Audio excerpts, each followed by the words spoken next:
Hi friends, welcome back to my channel LA to America. இன்னைக்கு இந்த வீடியோவில் வந்து கலிஃபோர்னியா ஃபயர் பற்றி ஒரு சில டீட்டெயில் ஷேர் பண்ணலாம் அப்படின்னு சொல்லிட்டு தான் இது வந்து ஃபஸ்ட்டு நாங்கள் எங்கே இருக்கோம் அப்படின்னு சொல்கிறேன். நம்ம இங்கே இந்தியாவிலேருந்து ஃப்ளைட் பிடிச்சோம் அப்படின்னா ஸோ நேராக இங்கே யூஎஸ் வரோமா, இன் பிட்வீனில் அந்த கல்ஃப் கண்ட்ரீஸ், ஸோ யூகே அந்த மாதிரி இடத்துல நமக்கு ஆல்ட் இருக்கும். ஸோ இங்கே ரீச் ஆயிடுவோம். இதுதான் யுனைடெட் ஸ்டேட்ஸ், மேலே வந்து கனடா, அப்புறம் கீழே வந்து மெக்சிகோ. ஸோ இப்போ நாங்கள் இங்கே தான் இருக்கோம். நான் இருக்கிறது வந்து டெக்ஸஸில் டேலஸில் இருக்கிறோம். ஸோ கலிஃபோர்னியா எங்கே இருக்குது அப்படின்னு பார்த்தீங்கன்னா, இப்போ நான் கை வச்சுருக்கேன் பாருங்கள் இந்த இடத்துல, அதுதான் கலிஃபோர்னியா. அந்த ஏரியா லாஸ் ஏஞ்சல்ஸ் அந்த சைடில் தான் இப்போ வந்து நமக்கு ஃபயர் ரொம்ப போயிட்டுருக்கு.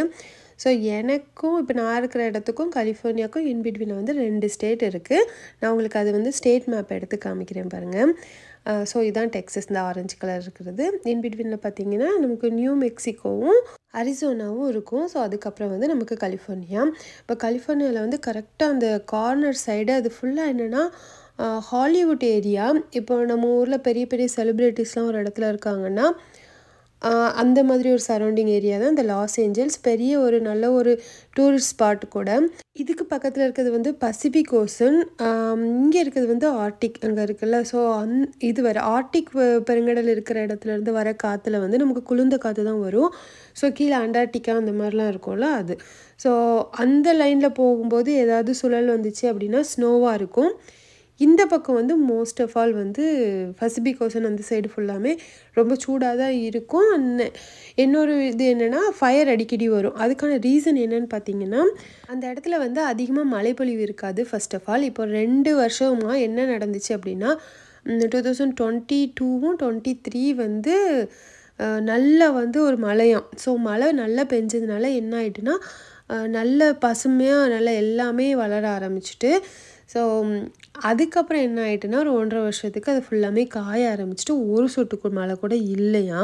ஸோ அதனால் அந்த காஞ்சதுலலாம் என்ன ஆகிட்டுனா 4-5 ரீசன் சொல்கிறாங்க. இப்போ நமக்கு என்னென்னு எக்ஸாக்டாக யாருக்குமே தெரியாது. ஸோ நியூ இயர் டைம் போட்ட ஃபயர் ஒர்க்ஸ்னால இருக்கலாம், இல்லைனா 2 மரம் வந்து உராய்வு இருக்கும்ல அதனால் இருக்கலாம்.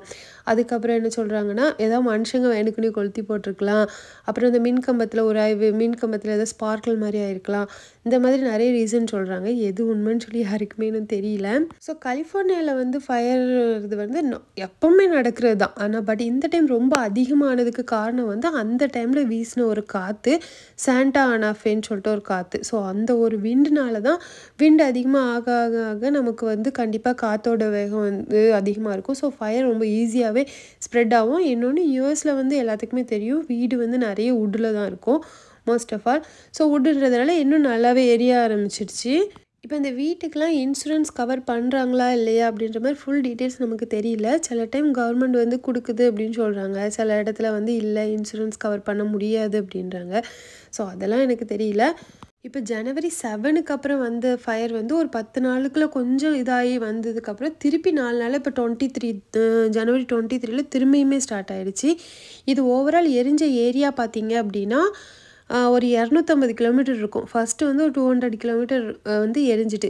ஃபார் எக்ஸாம்பிள் சொல்லணும்னா நம்ம திருநெல்வேலியிலேருந்து மதுரை வர 160 கிலோமீட்டர். ஸோ நம்ம அதில் வந்து பஸ்ஸில் போகிறோம் அப்படின்னா, ஸோ அது மாதிரி 2 மடங்கு எரிஞ்சிருக்குன்னு வைங்களேன். அந்த மாதிரி அளவுக்கு எரிஞ்சிட்டு நிறைய இடம் காடு. இப்போ ரோடு வீட்டுக்குள்ளெல்லாம் வந்ததுனால வந்து இது ரொம்ப பெரிய இஷ்யூவான மாதிரி ஆயிடுச்சு. அப்புறம் இந்த ஃபயரை அணைக்கிறதுக்கு வந்து இந்த ரெட் கலரில் ஒரு பொடி போடுவாங்கள்ல, ஸோ ஏரோப்ளைன்லேருந்து கொட்டுறது வந்து என்னென்னா அமோனியம் பாஸ்பேட்டோட மிக்சர். ஸோ அது வந்து கலர் பொடியும் சேர்த்து இது பண்ணுவாங்க. ஏன்னா எந்த இடத்துல அந்த ஏரோப்ளைன் வந்து கொட்டியிருக்கு அப்படின்னு சொல்லி அந்த பைலட் வந்து கொஞ்சம் ஐடென்டிஃபை பண்ணணும் அதுக்காக.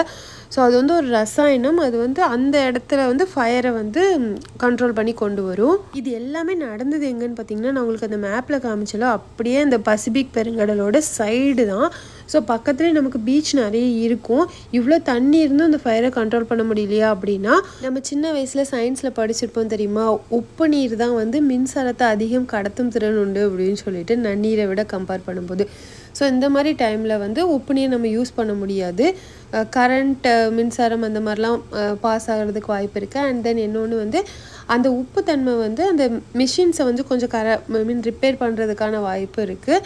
ஸோ இந்த மாதிரி நிறைய இஷ்யூஸ் இருக்குது. அதுக்கப்புறம் இன்னொன்று வந்து இந்த சயின்ஸோட ரொட்டீன் இருக்கும்ல, நம்ம உணவு சங்கிலின்னு சொல்லுவோம்ல, அந்த மாதிரி இதுவுமே நமக்கு அதனால் அதுலேருந்து தண்ணி தேவையில்லாமல் எடுத்து அந்த நீரோட்டத்தை ஸ்பாயில் பண்ணும்போது அதுவும் மாறுறதுக்கு வாய்ப்பு இருக்குது. ஸோ இந்த மாதிரி நிறைய இஷ்யூனால நமக்கு அதை பண்ண முடியாது. பட் சில வாட்டர் மேனேஜ்மெண்ட் பண்ணி அதுவுமே ட்ரை பண்ணாங்க அப்படின்னு கேள்விப்பட்டேன். ஸோ நிலப்பரப்பை கம்பேர் பண்ணும்போது நமக்கு அமெரிக்கா இந்தியாவோட 3 மடங்கு பெருசு.